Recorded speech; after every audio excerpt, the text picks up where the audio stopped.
something just happened.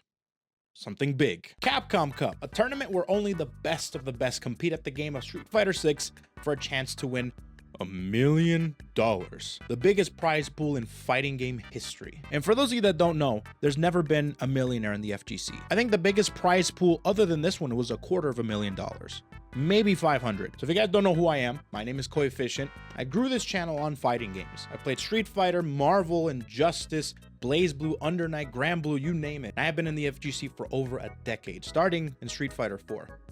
I'm an 09er. But since the pandemic, I have been knee-deep in the VTuber space, interacting with VTubers, reacting to them, and even collaborating with them. I find them fascinating and they're pretty awesome. The reason why I'm telling you this is because I want to flesh out why I get so excited when things like yesterday happen. What happened?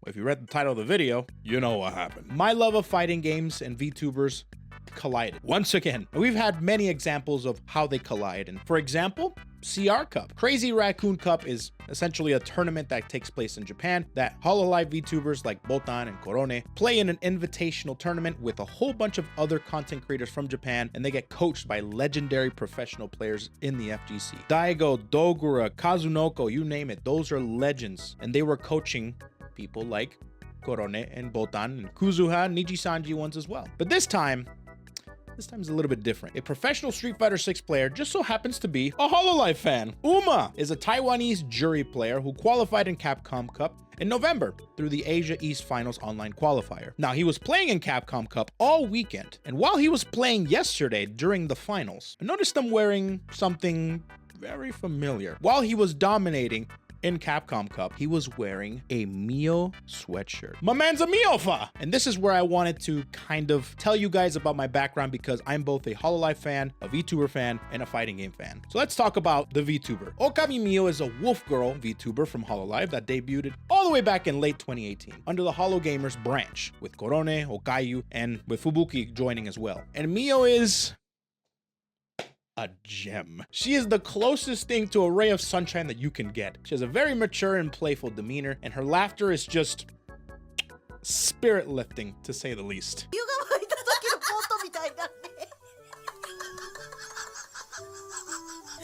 That wheeze gets me every time. Currently, she's sitting at around 1.1 million subs, and she's having the time of her life playing a shit ton of video games and collabing with some of her friends. She also has a stand called Holotaurus.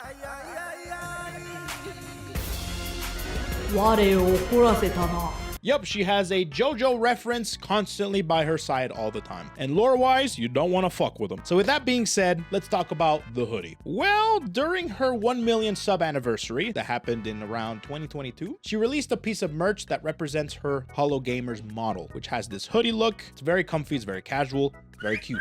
This hoodie was actually released as a part of that anniversary celebration. Like I said, it's a casual hoodie that Mio's model wears, and I'll tell you right now, it's probably one of the best pieces of merch that they have sold. And you can tell that people wanted it because it sold out immediately, and it hasn't been restocked since. And Uma was wearing that same hoodie. It seems like those add to cart reactions took a part of him winning Capcom Cup. And Uma is from Taiwan, and that doesn't surprise me because Taiwan has a ton of Hololive fans. And even though Taiwan is a bit of a touchy subject with some fans, if you know, you know, I don't doubt that Taiwan has some very loyal fans, and that he wore this hoodie because, well, it's comfy, but to represent what I'm assuming is his favorite VTuber. Now let's flip this coin over to the other side. Uma also plays Juri, and if you don't know, I love Juri. She's my favorite Street Fighter character, and not for the reasons that you think, I promise. Juri is a Taekwondo character who possesses psycho powers through her enhanced eye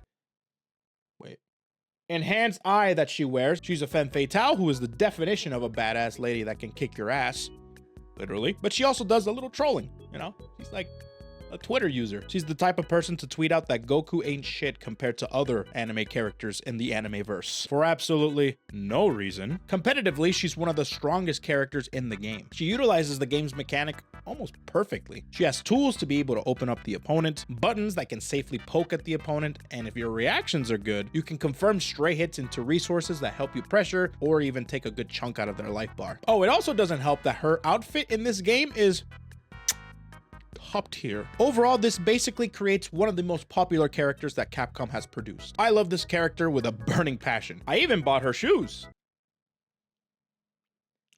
Aren't they neat? Uma's one of the best, well, I guess now I can say with confidence that he is the best Street Fighter 6 jury player of all time, because this bitch just won him $1 million. His level of control with jury is unmatched. He is an aggressive jury player that is relentless with his pressure, but at the same time knows when to back off and play the neutral game and not overextend, because jury, unlike other characters in this game, she is a resource character, piling up her Fuha stocks to be able to enhance her moves and make them better. If the opponent is really good and strong and quick on their feet, can punish a jury player that overextends and just try to mindlessly generate resources for her, and she just gets blown up. So while she's very strong, she can very easily mess up as well. But Uma's perfect handling of Jury's character was astounding, to say the least, and overall won him the very first Capcom Cup and $1 million motherfucking dollars. Imagine, Chris Wong resets the bracket. Uma takes a moment to breathe, checks his phone, and this is what he sees. Yup. Dude gave himself the idol flashback power boost like Todo from JJK. うちうちうちだよ、狼みおだよ、こんばんみょん、こんばんみょん。 And yes, Mio did acknowledge it. She did see the sweater, she did see Uma winning, and she congratulated him, of course. And not just her, but I saw Oga, a part of Holostars, the male branch of Hololive, also commentating on it, saying, that looks familiar. So yeah, there it is. Congratulations to Uma for winning Capcom Cup. A Hololive fan or a Miofa that plays Jury, my favorite character, and he won $1 million motherfucking dollars. You know, afterwards, I contemplated on how much that $1 million is going to go to Mio in super chats.